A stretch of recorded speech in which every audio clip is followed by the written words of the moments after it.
So I was actually kind of digging around looking for something to, well, I guess tear apart, actually. I wanted to do a little bit of intellectual dismantling. So I'm doing this, but I found this video by Magickal Lady Duchess. And I gotta say, I find her very engaging, very down-to-earth, and sincere, and I like what she had to say. It's refreshing to hear another neo-pagan who has what I think are pretty useful things to say. So I'm making this response video not to tear down what she has to say, although, well, I don't entirely agree with everything she says, but hey, that's what makes discussion interesting, right? So here are the Duchess's top 10 things to stop doing, and for whatever it's worth, my personal response is completely unscripted and off the cuff. Let's see how this goes. So the first thing to stop doing is stop trying to fit your new religion into your old one.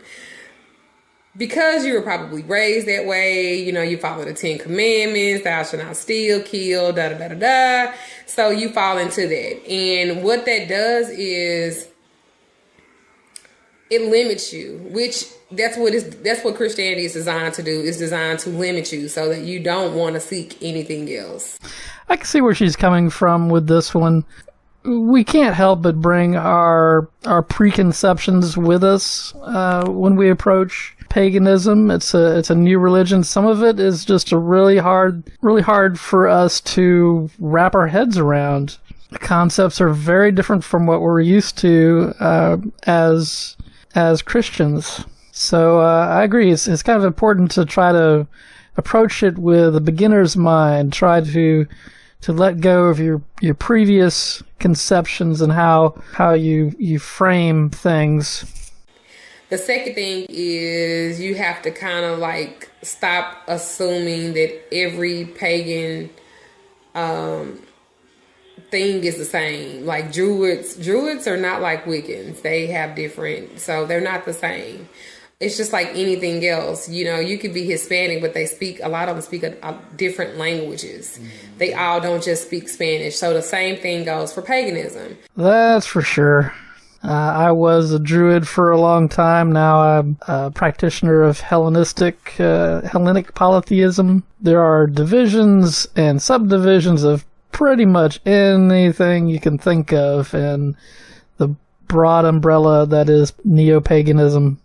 The third thing is your instincts, that intuitive nature that's inside of you, that quiet, still voice that when you have a question or you ask anything, it answers it for you. And most times we don't listen to it because we've been taught not to trust ourselves. And what we learn is that when you don't trust yourself and you go against what your first mind told you to do, it's always probably messed up. And I should have followed my first mind. So the third thing is follow your instincts. Yes, listen to your instincts. Absolutely. Some people seem to think that because I espouse a rational approach that I must be saying that listening to your heart or listening to your gut is not important, and that's not true at all. That may be something worth making a video about all by itself sometime. The fourth thing is stop being silent. That's kind of difficult for a lot of people. Are you saying it's difficult for me? It was in the beginning. Why? I don't know. I mean, like with anything, you doing something that you going outside of the box, and you taking on something that you know how it is with America. You know how it is with people and humanity. They don't like different.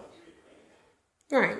And a lot of pagan people, they keep silent because they don't want people to judge them. They don't want people to say hurtful things. The way I look at not being silent is that one should practice courage. Courage is one of the cardinal virtues. And courage is basically the willingness to do what's right in spite of negative consequences or possible negative consequences. And I think that's what keeps people being silent, is that there are potential negative consequences to speaking your mind.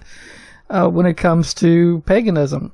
Now, I know it's a little ironic, a cartoon character specifically created to try to hide my true identity here talking about courage, but one should also keep in mind that, according to the ancient Greek philosophers, the virtues are a mean between two extremes, so it's not good to take courage to the extreme of foolhardiness or rashness.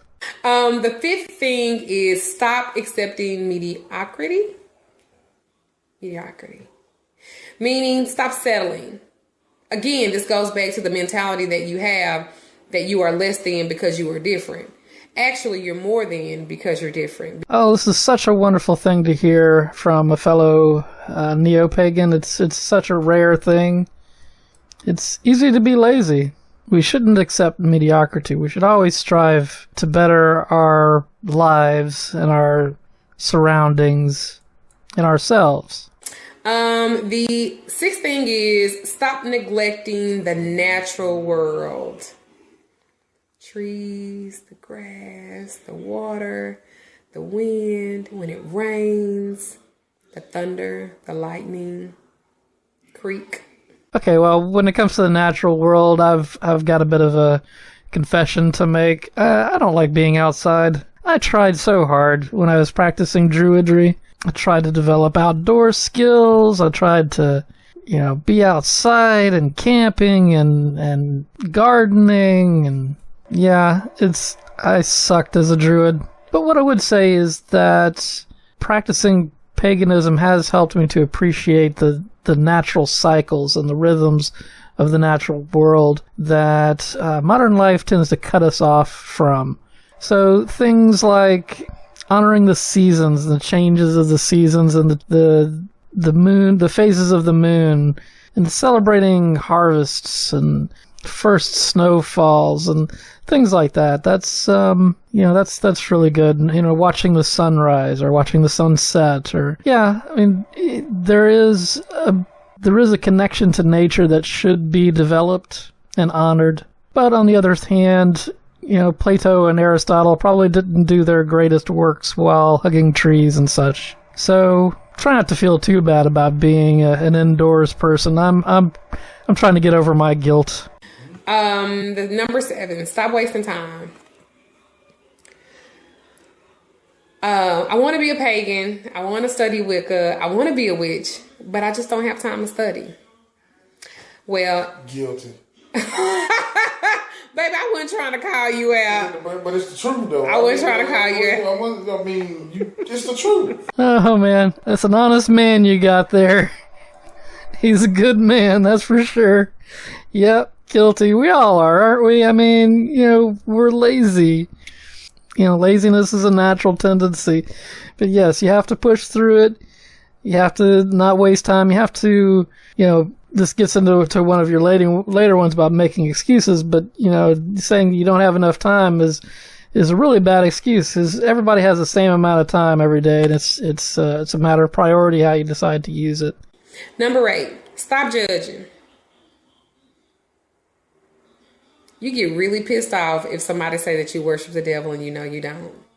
But you can't talk about Christians either. You can't. You can't call people heathens. They way too aggressive. You can't. A druid can't talk about a Wiccan.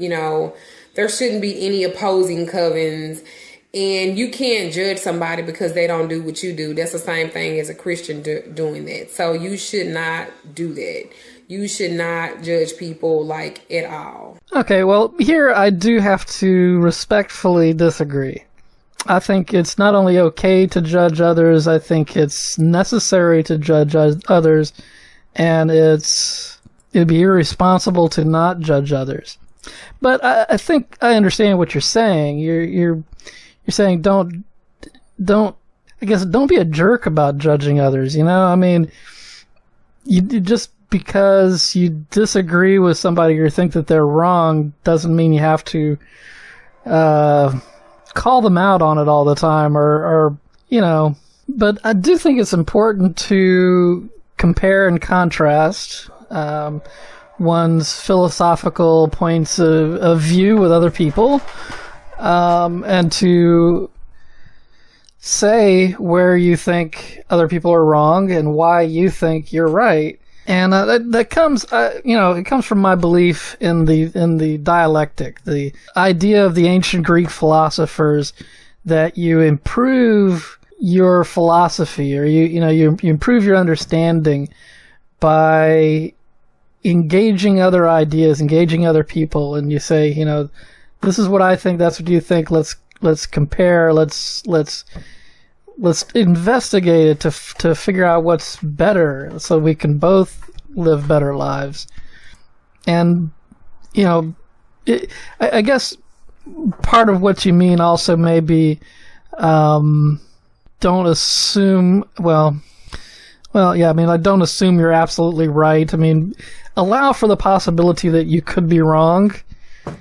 But, you do have to make judgments, and you have to go with those judgments until there's enough evidence to justify changing your mind about something. And then you should change your mind about it, and you should stick with that one until something changes your mind again. It's just it's a process. It's an evolution and a process of growing, and I think it's an extremely valuable one, an important one. And so don't be afraid to judge other people or other people's paths, including mine.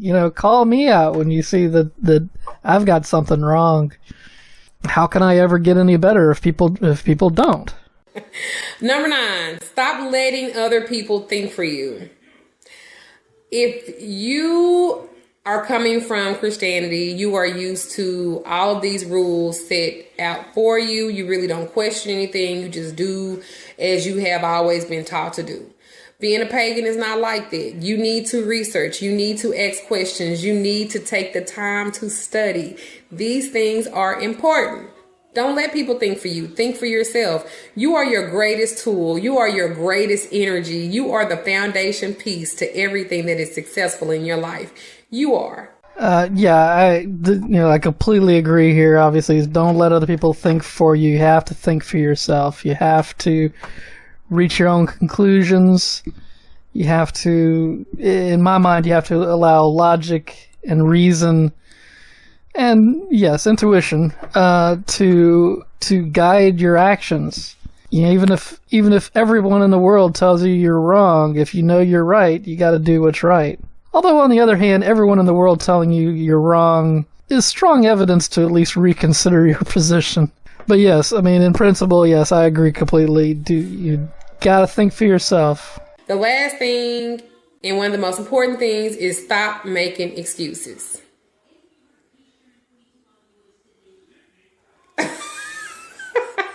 One thing I always talk about is being accountable for everything. And I mean being accountable and taking responsibility for the things in your life. Such as, I don't have time to study. Make time. You on Facebook? Well, I don't be on Facebook. Okay, first of all, I wasn't talking about you. Look at guilty. I was not even talking about him. I don't have the money to buy the supplies. Set it aside. Put you $2 or $3. Candles are $2. And your last point, absolutely, stop making excuses. You are responsible for yourself. You're responsible for your own actions. You're responsible for your own life and for the consequences of your decisions. And excuses are just a way of trying to, I guess, wuss out, really, just and refusal to change and to grow and to accept your responsibility for yourself. So, yeah, I really, really enjoyed your video. This is the first and only video I've watched of yours, Duchess, and I look forward to checking out some of your other videos, and I wish you well.